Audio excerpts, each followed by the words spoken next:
immense plaisir de me retrouver ici, 23 avril 2024, qui sera une date mémorable pour nous dans notre histoire. Merci pour l'accueil chaleureux, merci pour l'humanisme, merci pour la citoyenneté, merci pour le patriotisme.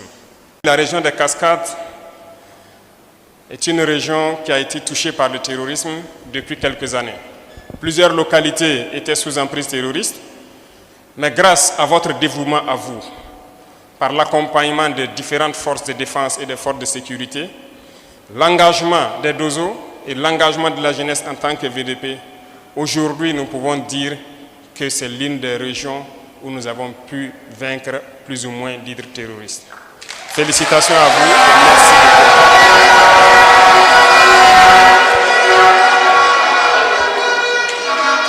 Mais je dis de continuer à faire corps avec les différents FDS, continuer à mener le combat, parce que certains de ces ennemis n'ont pas été neutralisés, se sont retranchés de l'autre côté de la frontière. Peut-être qu'ils se préparent à revenir, mais il faudrait les réserver l'accueil qu'il faut si jamais ils doivent revenir sous quelque forme que ce soit.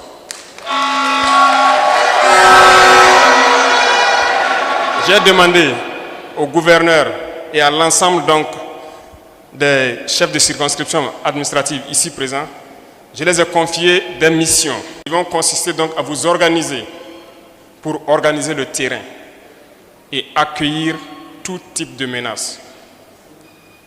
Je compte sur vous, je compte sur les autorités coutumières, les autorités religieuses que j'ai rencontrées ce matin pour passer le même message jusqu'au fin fond de la région donc des Cascades. Il faut qu'on reste éveillé, il faut qu'on reste debout et tenir. C'est à ce seul prix que nous pouvons parler de développement et de changement au Burkina Faso. L'année passée, il était prévu que nous venions ici pour la journée nationale du paysan. Mais après maintes réflexions, nous nous sommes posé la question, qu'est-ce qu'on viendrait vous dire? Puisque c'est la cité du paysan noir ici, Banfora. Chaque année, faudrait-il venir échanger avec vous sur la question de l'agriculture et ne pas pouvoir apporter des solutions? Je ne pense pas que c'était l'idéal.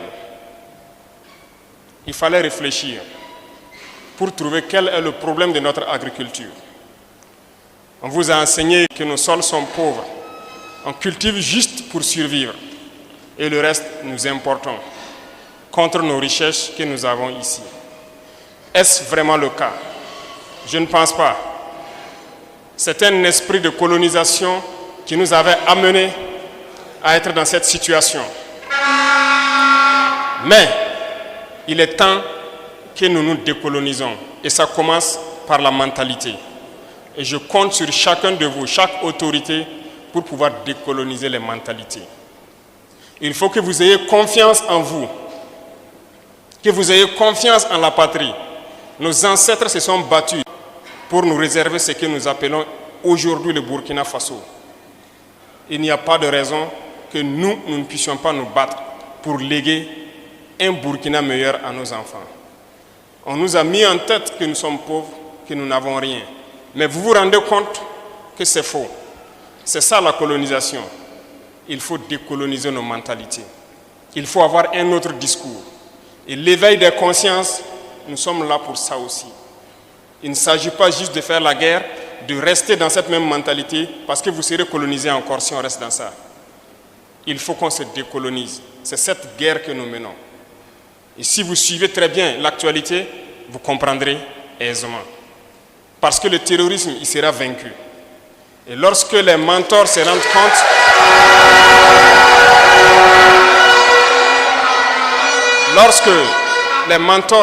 compte, qu'il est en perte de vitesse et qu'il sera vaincu, ils sont en train de s'organiser pour venir eux-mêmes faire le combat ici.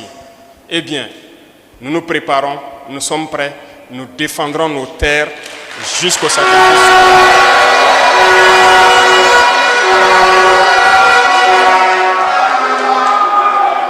Lorsque nous parlons d'indépendance, il y a cette guerre que nous menons, certes, mais l'indépendance aussi, c'est à travers ce que nous consommons.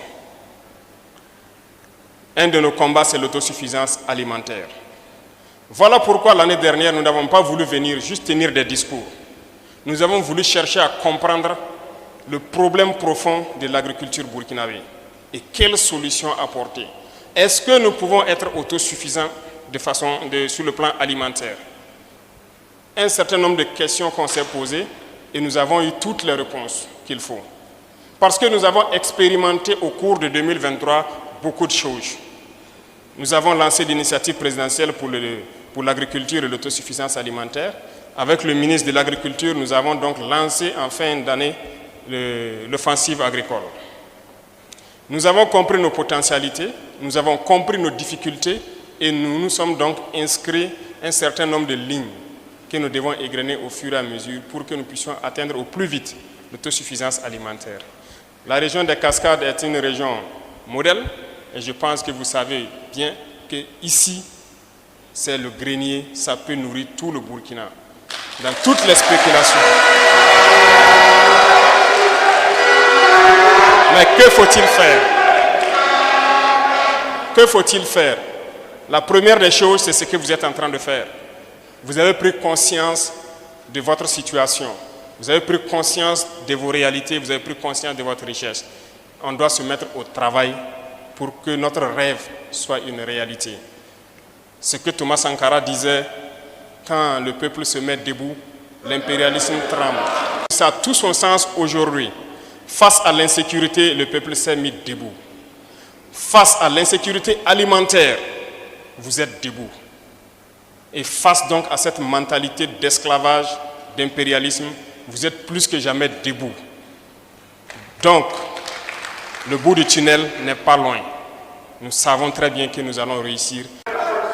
Nous souhaitons que tous les jeunes se mobilisent. Parce que dans 2 semaines, s'il plaît à Dieu, nous lancerons un programme. Un programme qui doit soutenir au maximum nos agriculteurs. Pour les accompagner du mieux que nous pouvons. Pour que nous puissions produire.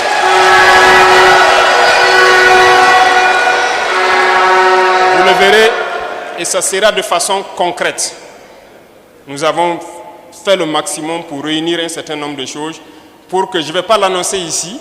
Quand nous allons le lancer, vous verrez de quoi je parle et vous devrez comprendre que nous sommes engagés coûte que coûte à ne plus tendre la main.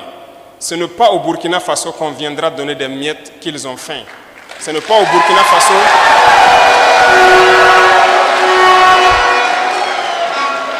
on ne doit plus nous voir comme des mendiants. C'est nous qui devons donner aux autres ce que nous n'avons pas fini de consommer. C'est nous qui devons faire la vie. Alors, c'est pourquoi je dis, j'invite les gens à changer de mentalité. Croyez en vous, c'est possible. Il y a beaucoup de défis. Il y a beaucoup de défis, il y a beaucoup de choses à réaliser. Tout de suite, j'ai discuté avec les autorités coutumières et religieuses pour le cas, par exemple, de retenue d'eau. Dans la région des Cascades, il n'y a qu'un seul barrage et ensablé. Barrage construit depuis 1962. Il vous faut beaucoup de barrages ici, parce que la région est riche en cours d'eau. Toute la bande frontalière, que ce soit la région des Cascades ou la région du Sud-Ouest, il pleut abondamment. Il y a beaucoup de cours d'eau. Nous venons de quitter Pau il n'y a pas longtemps. Nous savons que c'est le même type de climat. Mais combien de retenues d'eau? Il n'y en a pas. Nous avons pris conscience de cette situation. Voilà pourquoi j'ai instruit le ministre d'équiper d'abord la Sonaterre pour qu'elle devienne opérationnelle. C'est-à-dire avoir ses propres engins en mesure de pouvoir aménager les terres elles-mêmes. Nous sommes aussi en train de réveiller ce qu'on appelait l'ONBA, qui aujourd'hui, nous nous rendons compte que nous avons une nécessité absolue de réveiller cette structure. C'est cette structure qui a construit la plupart des barrages sous la Révolution. Et aujourd'hui, partout au Burkina, vous passez, la plupart des barrages que vous croisez, on vous dira que c'est sous la Révolution ou bien avant la Révolution. Certes, après la Révolution, on a construit quelques barrages, mais je pense que chaque localité, là où on peut faire une petite retenue d'eau pour que les gens puissent produire en permanence, nous devons pouvoir le faire. Quant aux spéculations, vous êtes d'accord avec moi que l'idée qu'on nous servait avant, pour dire telle ou telle spéculation agricole ne marche pas au Burkina Faso, tout est erroné, c'est faux. Tout pousse au Burkina, tout marche au Burkina.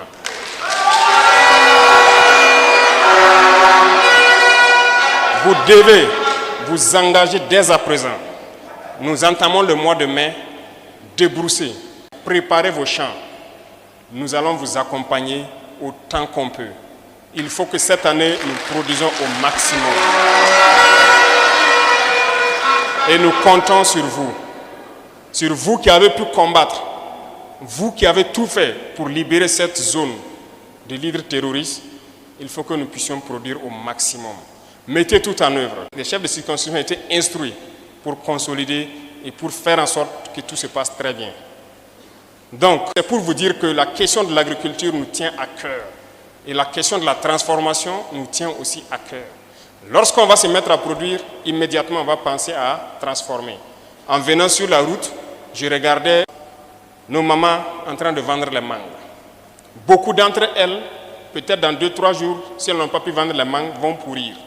Elles seront obligées de jeter. Et c'est sûr que depuis l'indépendance, c'est comme ça que ça se passe. Lorsque la période des mangues arrive, voilà, quand on arrive à vendre, on vend. Si on n'arrive pas, ça pourrit, on jette. Pourquoi ne pas mettre en place une structure qui peut transformer cette mangue et que nous ne perdons pas ça?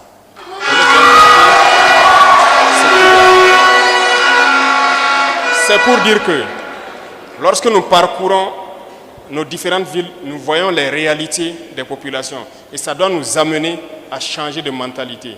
Je le disais tout de suite à vos députés ressortissants de la zone qui sont à l'ALT. J'ai dit, lorsque nous parcourons les campagnes, il faut regarder la vie de nos citoyens. Et ça doit nous marquer, ça doit nous tiquer. Lorsque nous pensons que nous pouvons faire un effort pour changer leur vie, tout doit être orienté vers ça. Et c'est possible. Et nous ferons tout pour que nous puissions développer ces industries-là. Tout de suite, vous parlez de la Minofa.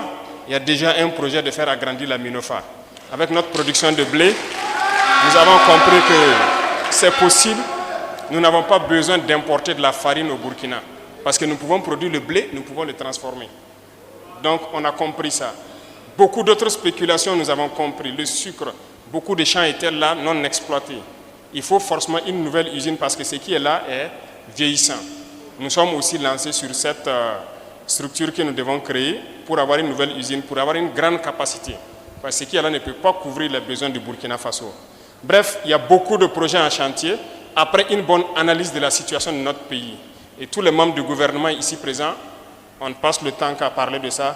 Il faut toujours faire des sacrifices pour qu'au plus profond de nos villages, nos villageois puissent vivre heureux.